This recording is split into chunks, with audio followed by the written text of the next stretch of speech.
함께 지어져가는 샬롬 공동체라는 제목으로 하나님의 말씀을 전하겠습니다. 1967년 6월에 이스라엘과 아랍 국가 간의 전쟁이 일어났습니다. 일명 제3차 중동 전쟁 또는 6.1 전쟁이라고 부릅니다. 왜 6.1 전쟁인지 아시는 분 계시죠? 6일 만에 전쟁이 끝났기 때문입니다. 그림 보여주시면 잘 안 보이시죠? 북쪽에는 레바논이고 동쪽에는 요르단, 남쪽은 이집트에 둘러싸여 있었습니다. 먼저 이집트가 공격을 합니다. 이틀 만에 통곡의 벽, 유명한 곳이죠. 유대교의 성지가 였던 예루살렘이 점령당합니다. 그런데 남은 3일 만에 전세가 역전되고 결국 전쟁이 종료됩니다. 전쟁이 났을 때 세계 각국의 언론들이 야, 이번에는 이스라엘이 패배하겠다. 야, 이번 이스라엘이 사라질 수도 있겠는데 이런 예측들이 쏟아졌답니다. 왜냐하면 모든 것이 열쇠였습니다. 특히 안식일 날 기습적으로 공격을 당했기에 어떻게 손을 쓸 수가 없었던 겁니다. 그런데 그 예측을 다 뒤집어 버리고 전쟁을 단시일에 끝내버렸습니다. 여러 가지 이유가 있지만 두 가지만 잠깐 제가 설명드리려고 합니다. 첫 번째는 이스라엘은 나를 따르라라는 장교가 가장 위험하고 가장 앞장서서 싸웠던 반면에 아랍 국가는 돌격 앞으로라고 했다는 거예요. 그래서 이제 아까 거기 그림에서 이스라엘이 한 779명이 죽고 아랍 국가는 뭐 수만 명이 죽습니다. 죽었던 사람 중에 이스라엘은 대부분이 다 장교들이 죽었다는 겁니다. 그런데 아랍 국가들은 대부분 다 누가 죽었을까요? 사병들이 다 전사를 했다는 거예요. 여기서 리더십의 차이였다라고 세계 각국에서 평가를 했습니다. 지도력의 차이였다는 겁니다. 그리고 이제 또 설교 준비하다가 여기저기 찾아보다가 한 가지 사실을 알고 좀 은혜가 되었습니다. 안식일 날 융단 폭격을 퍼부었습니다. 그럼 어떻게 하겠습니까? 이들이 지하 벙커로 다 들어가서 토요일 날 오후 6시, 그러니까 안식일이 종료되는 시점에 사이렌을 크게 울리면서 아모스 9장 14절 15절이 이스라엘 전역에 울려 퍼졌답니다. 제가 읽어드릴게요. 내가 내 백성 이스라엘이 사로잡힌 것을 돌이키리니 그들이 황폐한 성읍을 건축하여 거주하며 포도원들을 가꾸고 그 포도주를 마시며 과원들을 만들고 그 열매를 먹으리라. 내가 그들을 그들의 땅에 심으리니 그들이 내가 준 땅에서 다시 뽑히지 아니하리라. 내 하나님 여호와의 말씀이니라. 사령과 함께 이 말씀이 온 전역에 울려 퍼졌답니다. 그리고 이겼다는 겁니다. 아까 그 그림에서 국방장관 사진이 나왔었습니다. 보셨습니까? 누구 닮았죠? 잘 안 보였죠? 이렇게 해서 궁예를 닮으셨더라고요. 이름이 모세가 들어갑니다. 이분이 승리하고 이렇게 인터뷰를 남깁니다. 우리는 이번 전쟁에서 새로운 무기를 사용했습니다. 우리는 전쟁에 나가는 모든 병사들의 호주머니에 아모스 9장 14, 15절을 적어서 가슴에 품고 내보냈습니다. 이게 이제 이스라엘 밝힌 신무기입니다. 오늘 말씀의 주제는 리더십과 연관이 있습니다. 리더십의 차이로 전쟁이 판가름이 났다는 겁니다. 어떤 공동체이든 그 공동체 리더의 수준에 따라서 그 공동체 수준이 정해진다라는 유명한 말이 있지 않습니까? 그 리더의 수준이 높아지면 높아질수록 그 공동체 수준이 높아집니다. 그럼 여러분, 리더십 지도력이 뭘까요? 한마디로 하면 선한 영향력입니다. 도산 안창호 선생님의 이야기입니다. 그때 나라가 일제에 빼앗겼죠. 그때 미국에 있는 교포들이 나라가 빼앗겨서 슬픔에 빠져서 매일 술을 마셨답니다. 술 취하니까 어떻게 하죠? 건드리면 서로 싸움박질을 매일 했답니다. 거리는 지저분하고 한국 사람들이 사는 곳이 가장 더럽고 지저분했답니다. 나라를 잃어서 소망이 없어서. 근데 안창호 선생님이 그 지역에 이사를 오게 됐대요. 근데 이분이 아침마다 일찍 일어나서 거리를 빗질을 하고 쓰는 겁니다. 흙이 있는 곳에는 꽃을 심기 시작합니다. 사람들이 선생님을 보고 따라합니다. 닮아갑니다. 그 거리가 깨끗하게 정말 좋은 지역으로 변화됐다는 겁니다. 미국 사람들이 물어보더래요. 한국에서 지도자가 왔냐고 물어봤다는 겁니다. 첫 번째 오늘 말씀의 첫 번째는 여러분 누가 공동체의 리더일까요? 누가 우리 모임의 리더입니까? 일찍 와서 예배를 준비하고 한결같은 모습으로 신앙생활을 하고 누가 먼저 인사하기를 기다리는 것이 아니라 밝고 환하게 인사하는 사람이겠죠. 절망에 빠져 불평, 불만을 드러내는 사람이 아니라 무엇보다 리더는 희망, 소망이 생기게 하는 사람입니다. 내가 속한 가정이나 직장이나 학교나 교회에 누구에게 희망을 갖게 하는 사람이 있다면 그 사람이 바로 리더라고 일컬어진대요.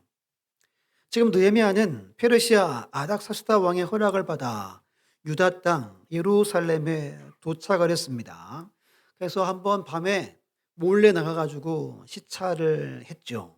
그 사람들 다 불러 모아놓고 그들에게 하나님이 역사하셨다라고 동기부여를 했습니다. 우리 2장 18절 함께 읽어볼게요. 2장 18절 시작. 또 그들에게 하나님의 선한 손이 나를 도우신 일과 왕이 내게 이런 말씀을 전하였더니 그들의 말이 일어나 건축하자 하고 모두 힘을 내어 이 선한 일을 하려 하매. 아멘. 두 가지입니다. 첫 번째는 하나님의 선한 손에 도우심이 있었다는 거예요. 내가 술 간운이었는데 지금 여기까지 오기까지 하나님이 하나하나 다 형통하게 도우셨다는 거예요. 내가 4개월 금식하며 기도했고 그것이 다 이루어졌다. 봐라. 내가 그 증거다. 이게 첫 번째입니다. 두 번째는 왕의 명령이 있다는 겁니다. 이게 뭐냐 하면 2개의 조서를 내리죠. 조서하면 왕의 뭘 찍죠? 왕의 어인을 찍죠. 이걸 폐할 수 없게 한 조서 2장이 왼손에 들려 있었습니다. 이것을 펴서 크게 외쳤겠죠. 와, 왕이 우리를 위해서 성벽을 지으라고 하신다. 라고 듣자 이들이 일어나 성벽을 건축합시다. 자발적으로 재건 공사가 시작이 된 겁니다. 느헤미야서에서 오늘 우리에게 보여주는 느헤미야는 리더라는 겁니다. 왜냐하면 아무런 소망 없이 희망 없이 거저 하루하루 살아가는 사람들의 마음에 소망과 희망을 심어 주었기 때문입니다. 조금 전 6.1 전쟁에서도 그 말씀을 품고 나가서 소망 가운데 승리케 한 것과도 같은 이야기가 되겠죠. 근데 여러분 성벽은 단순히 어떤 건물 벽이 아니었습니다. 한 3가지 이유가 있어요. 첫 번째는 생존권을 보장하는 장치였습니다. 보호하는 보호막이었습니다. 두 번째는 정치적으로 주권을 나타내는 장치였습니다. 이 매우 중요하죠. 세 번째는 예루살렘 성은 단순히 사람들이 모여 사는 성이 아니라 성전을 중심으로 하나님을 경외하고 하나님 말씀을대로 구별된 영적인 도성이었다는 겁니다. 거룩한 도성이 예루살렘이죠. 그래서 지금도 여러분 이 목사님들이 구약을 연구하면서 논문을 쓰잖아요. 느헤미야의 리더십에 대해서 지금도 엄청나게 활발하게 논문이 쓰여진대요. 어떻게 이런 환경에서 어떻게 이 사람들과 52일 만에 완공했을까? 그의 리더십을 연구하는 사람들이 많답니다. 그럼 여러분 어떤 리더십을 발휘했을까요? 우리 1절에 보시면 그때 대제사장 엘리야십이 그의 형제 세상들과 함께 일어나 양문을 건축하여 어떻게 하죠? 성별하고 문짝을 달고 또 성벽을 건축하여 함메아 망대에서부터 하나님 망대까지 성별하였다 말합니다. 가장 먼저 누가 공사에 뛰어들었다고 기록합니까? 대제사장 엘리야십과 그의 형제 일반 제사장들이었다는 겁니다. 그리고 이들이 가장 많은 부분을 맡아 공사했습니다. 우리 12절 아까 함께 읽었지만 한 번 더 12절 읽어볼게요. 시작. 그 다음은 예루살렘 지방 절반을 다스리는 할로헤스의 아들 살룸과 그의 딸들이 중수하였고. 아멘. 살룸이라는 사람은 여러분 이 절반을 다스렸다면 절반이 이 사람 거였다는 겁니다. 엄청난 부자죠. 근데 돈을 들여 사람을 써서 공사에 참여하지 않고 가족을 동원했습니다. 누구를 동원했대요? 딸들을 동원했대요. 이 말은 아들이 없었다는 말입니다. 근데 구약에 보면 딸들이 공사에 참여하는 일은 없습니다. 자기가 할 수 있는 최선을 다해 참여했다는 겁니다. 그러니까 이 살룸이라는 사람이 바로 리더라는 거죠. 여러분 느헤미야가 50일 만에 공사를 할 수 있던 이유는 첫 번째는 리더들의 솔선수범이 있었습니다. 이것이 첫 번째입니다. 솔선수범. 근데 반면에 5절 말씀 보시면 그 다음은 드구와 사람이 중수하였으나 그 귀족들은 그들의 주인들의 공사를 분담하지 아니했다라고 기록합니다. 드구와 지방의 귀족들은 공사에 참여하지 않았다는 겁니다. 뒷짐만 지고 구경만 했다는 거예요. 이들은 귀족이면 여러분 좋은 가정입니까? 어떤 가정입니까? 좋은 가문입니다. 좋은 가문일지 몰라도 귀족일지 몰라도 이들은 무엇은 아닌 거죠?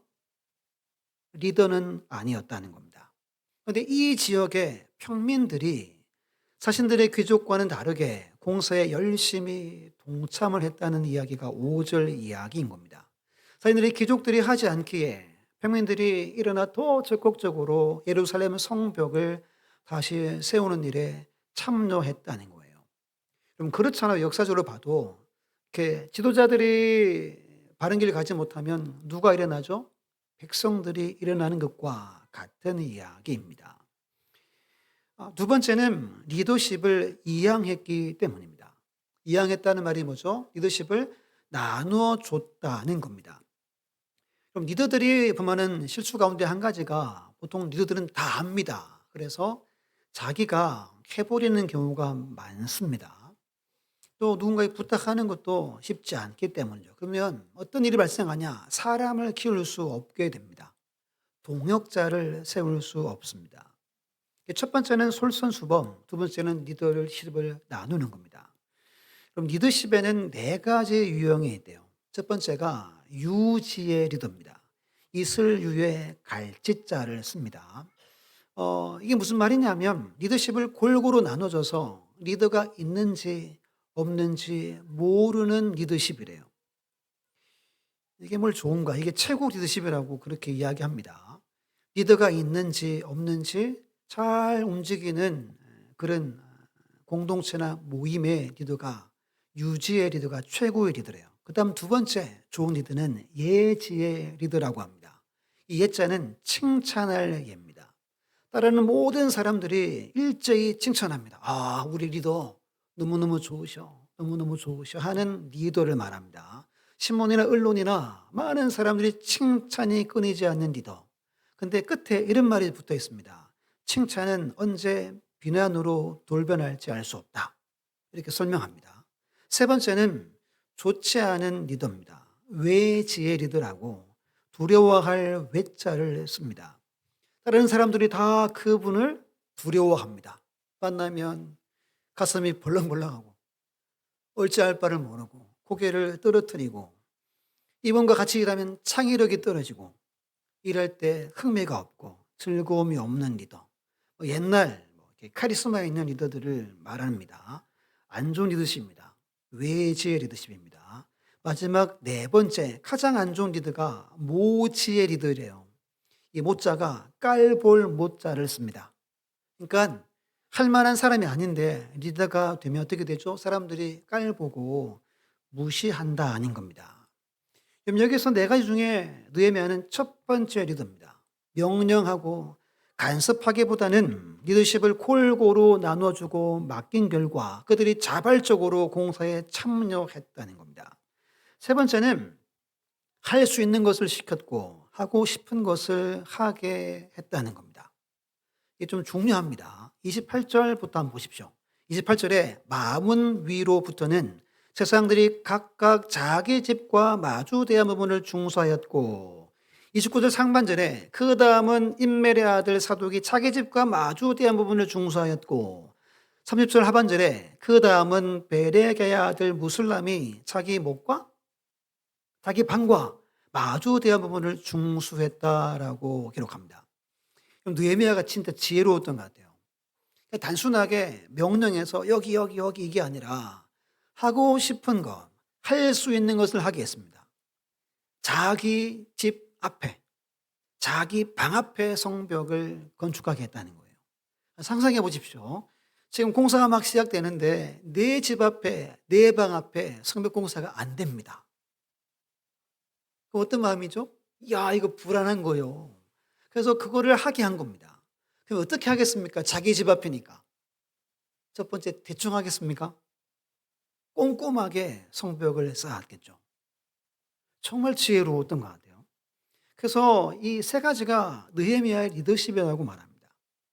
근데 여러분, 성경은 오늘 우리에게도 하나님도 여러분들이 할 수 있는 거, 여러분들이 하고 싶은 것을 하라고 성경은 말합니다. 에베소 4장 15절 16절을 우리 화면을 보고 그는 머리니부터 읽어보겠습니다. 시작. 그는 머리니 곧 그리스도라. 그에게서 온 몸이 각 마디를 통하여 도움을 받음으로 연결되고 결합되어 각 지체의 분량대로 역사하여 그 몸을 자라게 하며 사랑 안에서 스스로 세우느니라. 아멘. 성경은 예수님이 교회에 뭐가 되신다 말하죠? 머리라고 말하죠.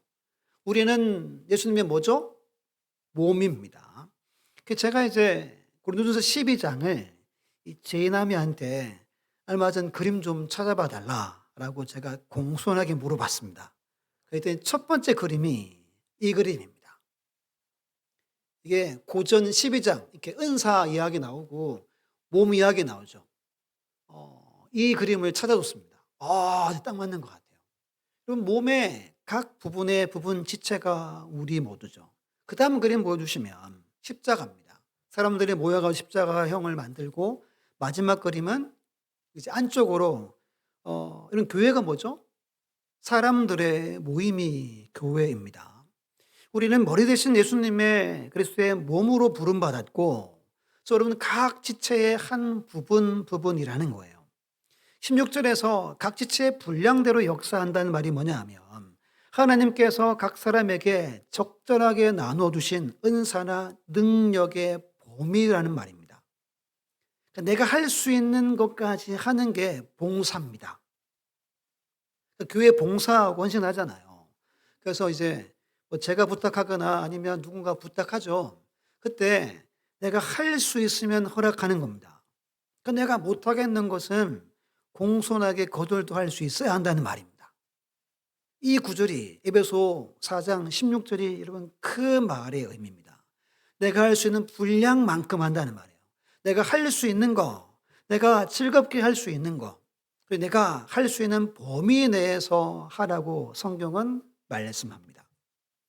그래야 여러분 봉사가 어때요? 재밌는 거죠. 아니 여러분 매주마다 나를 깎아 먹습니다. 하나님 그렇게 우리에게 봉사의 일을 하게 하지 않는다는 겁니다. 지금 내가 맡고 있는 거, 지금 내가 소속되어 있는 그 자리에서 내가 할 수 있고 내가 하고 싶은 일부터 우리는 섬기는 겁니다. 그때 교회와 공동체와 하나님의 나라가 세워져 간다는 거예요. 지금 오후에 지금 오늘 세 번째 오늘은 우리의 성격을 오후에 찾아보고 첫 번째 주는 내 관심과 열정을 찾아봤죠. 지난주는 은사를 찾아봤습니다. 오늘은 성격을 찾아봅니다. 이 이유는 내가 어떤 일을 교회에서 해야 할까를 한번 찾아보고 있는 겁니다. 그럼 두 번째는 함께 한번 읽어볼게요. 시작. 느헤미야는 하나님의 사랑을 알았고 그 백성들로 그 사랑을 알게 한 리더였다입니다. 설교를 준비하다가 이 동기부여가 참 중요하다는 생각이 갑자기 좀 이렇게 꽂혔습니다. 최고의 동기부여는 뭘까요? 하나님의 사랑을 아는 겁니다. 다시 말씀드립니다. 우리가 일상을 살아가고 주의를 헌신하고 봉사할 때 가장 중요한 동기부여는 하나님의 사랑을 내가 아는 겁니다.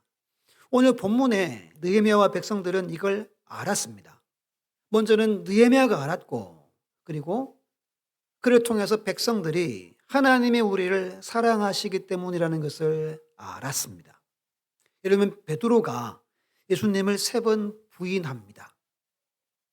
예수님이 부활하셔서 일부러 오셔가지고 3번 뭐라고 물어보죠? 베드로야, 네가 나를 사랑하느냐? 묻죠. 왜 묻습니까? 사랑을 확인하고 확증시켜 주기를 하나님은 원하셨습니다. 그리고 야, 너 나 때문에 복음 전하다가 뭐 한다고 예언하죠? 너 순교할 거야 예언합니다. 그게 요한복음의 마지막 이야기입니다. 느헤미야는 말씀드린 것처럼 초강대국의 페르시아의 술관원입니다. 근데 그의 관심이 출세나 편안한 삶이나 노후의 안락함이 아니었습니다. 자기 고향 예루살렘이었습니다. 4개월 금식하며 기도하다가 하나님의 부르심을 받습니다. 사명을 깨닫습니다. 아, 내가 성벽을 재건해야 되겠구나. 기도할 때 상세하게 아뢰입니다. 왕이 뭐가 필요하냐 할 때 자기가 할 일, 하고 싶은 일을 왕에게 아뢰었던 겁니다. 그때 그 과정을 통해 하나님이 자기와 함께 일하시는 것을 보고 알게 된 겁니다. 그때 어떤 생각 들죠? 아, 하나님은 나를 무지 사랑하는구나. 내 기도를 다 들으시고 아, 지금 나를 보내시는구나. 야, 이게 내가 할 일이구나 라는 것을 그가 깨달은 것 같아요. 2장 8절에 내 하나님의 선한 손이 나를 도우심으로가 바로 여기에 해당하는 겁니다. 누가 리더냐 하면 하나님의 사랑을 아는 사람이 리더가 될 수 있습니다. 그래서 그의 영향으로 지금 모여있는 모든 백성들이 자기 민족을 하나님 사랑하는구나. 나도 사랑하고 우리 자녀들을 하나님이 사랑하시는구나 라는 것을 깨닫자 공사에 자발적으로 참여하게 된 겁니다. 여러분, 왜 이스라엘이 아수르에 멸망하고 바벨론에 멸망했습니까? 하나님을 버렸습니다. 그분의 율법과 규례와 법도를 버렸습니다. 헛된 세상과 우상을 겸하여 섬겼습니다. 그럼 멸망해도 뭐 불평할 수 없는 사건이잖아요. 근데 하나님은 고레스를 통해 성령으로 감동하시고 성전을 세워주셨습니다. 2차, 3차 귀환절을 통해 오늘은 성벽을 재건해 줍니다. 이야, 하나님이 일하시는구나. 하나님이 내 삶에 이곳에 역사하시는구나를 백성들이 안 겁니다. 그 사랑을 안 겁니다. 여러분, 아담과 하와가 선악과를 따먹고 부끄러우니까 이렇게 나뭇가지로 옷을 해 입었잖아요. 하나님이 어떻게 옷을 갈아입혀 주죠? 가죽 옷을 갈아입혀 줍니다. 하나님 만들었으니까 하나님이 이들을 폐괴해도 할 말 없습니다. 하나님은 끝까지 책임을 지시죠. 사람들이 바벨탑을 쌓아서 하나님께 대적하지만 하나님은 아브람을 부르셔서 구원의 이야기를 시작하십니다. 우리는 죄와 상으로부터 벗어날 수 없는 존재였습니다. 지난주 일상을 한번 되돌아보십시오. 뭐밖에 없어요? 죄밖에 없습니다. 사도행전 274장에 나 행한 것 죄뿐이니 주 예수께 비옵게는 나의 몸과 나의 마음을 깨끗하게 하옵소서. 후렴에 뭐죠? 물 가지고 날 씻든지 불 가지고 태우든지 내 안과 밖 다 닦으사 내 모든 죄 멸하소서. 지난 한 주 여러분 하나님을 기억하고 예수 안에 거하면서 성령의 인도하심을 따라 사셨습니까? 솔직히 아니죠. 이것이 우리의 실존입니다. 그런데 하나님은 그럼에도 불구하고 여전히 우리를 뭐 한다고 그러죠? 사랑하신대요. 내가 너를 사랑한다. 내가 너를 좋아한다. 내가 너를 믿는다. 또 쏟아주시고 모든 걸 맡기시고 또 기다리시죠. 왜죠? 예술소의 새 언약의 동반자이기 때문입니다. 지금 여러분 요한복음을 새벽에 보고 있습니다. 제가 1장을 통해 가장 도전받고 은혜 받은 게 와서 보라 이 네 글자입니다. 와서 보라. 요즘 안드레에게 이 네 글자만 합니다. 와서 봐라. 빌립의 나다나엘 바돌로메입니다. 와서 보라 그럽니다. 구구절절 설명하지 않습니다. 그냥 보여줍니다. 하나님과 함께 거하는 것을 보여줄 뿐입니다. 느헤미야가 그것을 잘한 겁니다. 그럼 나를 보여주고 우리를 보여주는 것이 뭐죠? 복음을 전파하는 거예요. 이게 전도입니다. 하나님이 나를 사랑하고 나를 좋아하고 나를 믿는다 해서 좋아한다는 말이 히브리 말로 토부죠, 토부. 설명 많이 드렸죠. 하나님의 의도대로 그분의 뜻대로 되어진 우리라는 겁니다. 우리 야고보 1장 우리 화면을 보고 크게 한번 읽어봅시다. 시작. 온갖 좋은 은사와 온전한 선물이 다 위로부터 빛들의 아버지께로부터 내려오나니 그는 변함도 없으시고 회전하는 그림자도 없으시니라.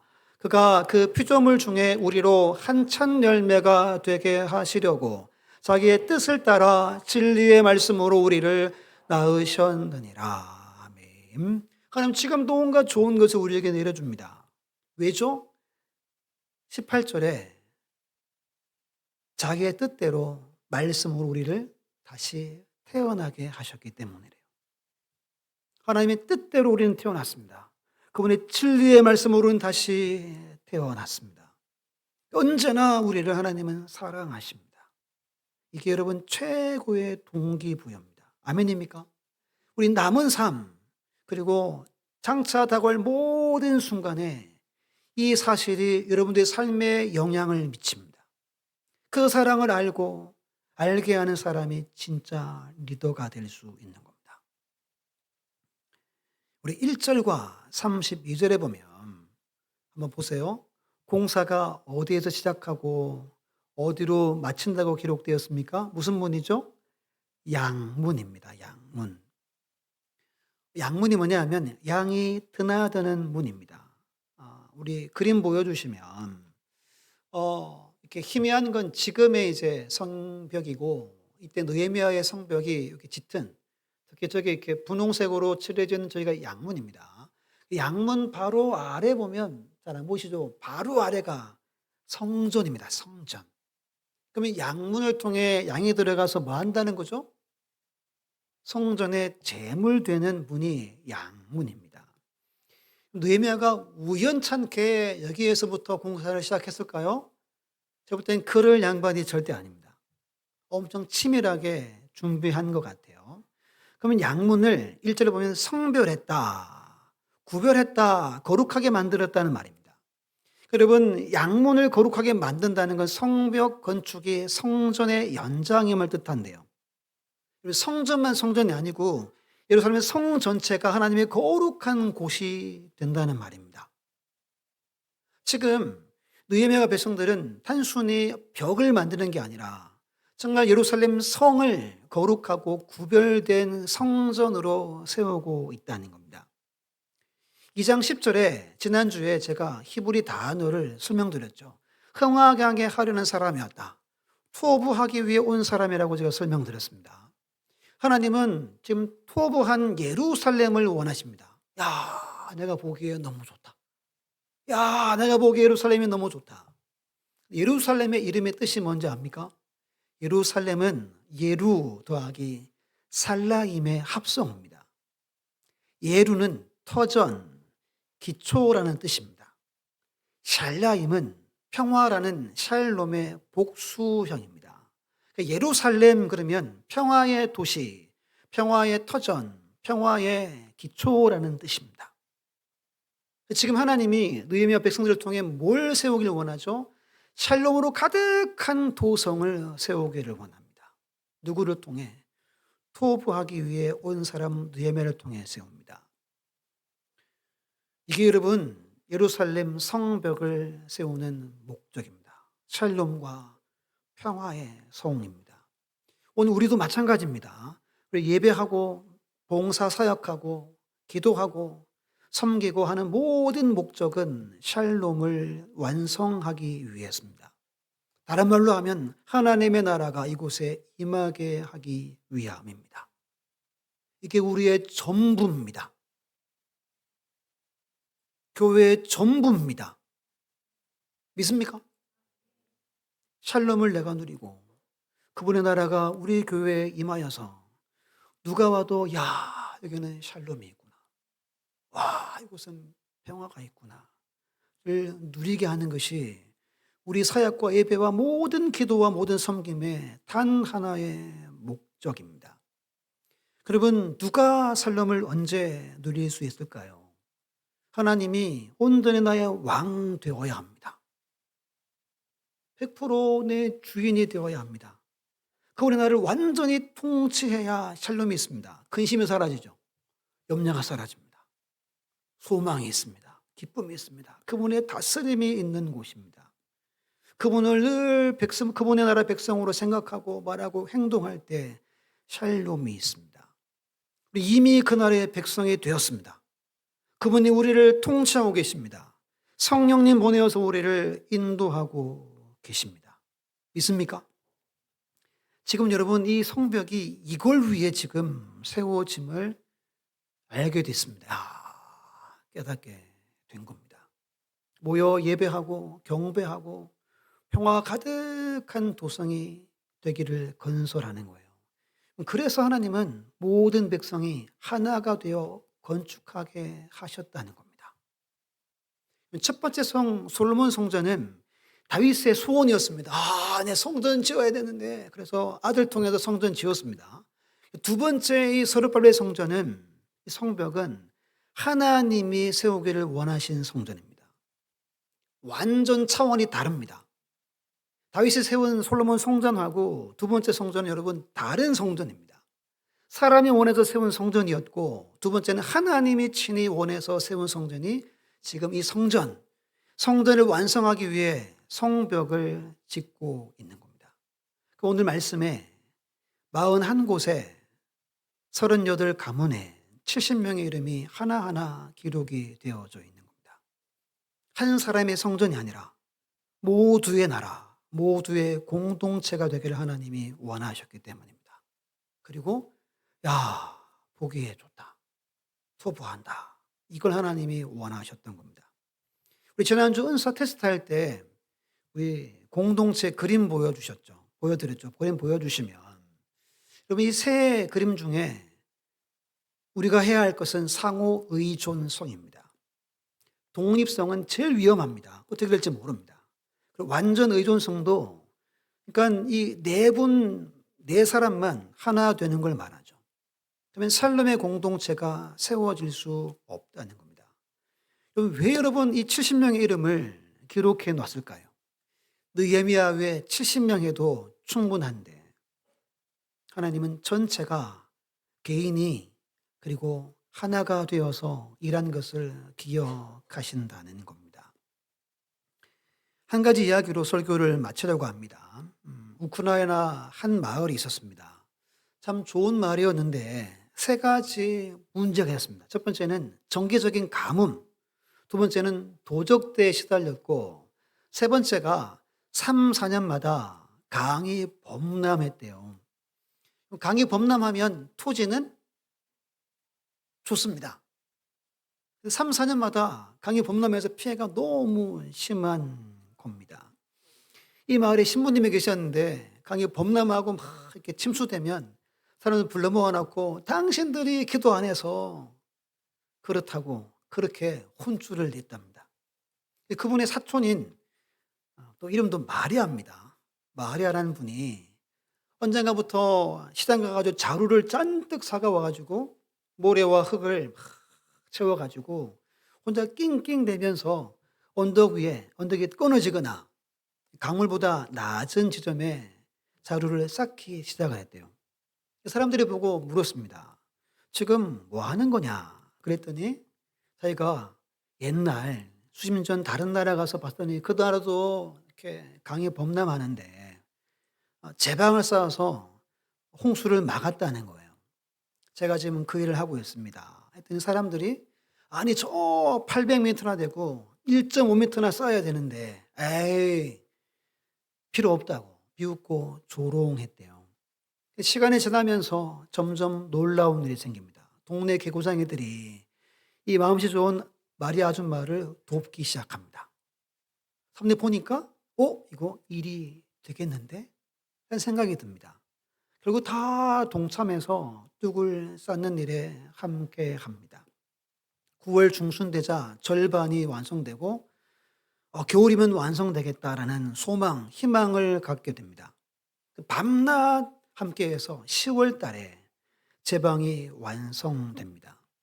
그리고 봄에 어김없이 다시 강이 범람했지만 제방으로 조지대가 안전하게 되었대요. 근데 그 무렵에 이 마리아는 아줌마가 마을을 떠나기로 결심합니다. 왜일까요? 하나님이 수녀대라고 했대요. 그래서 수녀원으로 들어가기로 하고 떠나는데 이제 인사를 하겠죠. 사람들이 이렇게 인사를 하더랍니다. 우리에게 제방을 주셔서 감사합니다. 라고 하지 않고 우리에게 희망을 줘서 감사합니다. 그리고 청년들이 수로를 만들었대요. 수로. 가뭄을 대비해서. 또 감시탑을 쌓아서 도적대를 알아차리기 위해 쌓기 시작을 했다는 겁니다.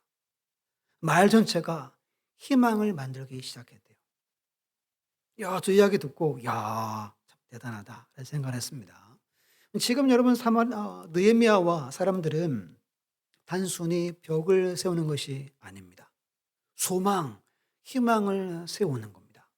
오늘 말씀에 그 다음이 무려 31번 나옵니다. 그 다음 있다는 건 뭘 말하죠? 그 다음이 없는 건 희망과 소망이 없다는 뜻이죠. 그 다음이 있다는 건 소망과 희망이 있다는 뜻입니다. 전 여러분, 누가 리더일까요? 소망과 희망을 갖게 하는 사람이라는 겁니다. 성벽을 적으로부터 우리 가족을 보호하는 소망을 갖게 하는 것.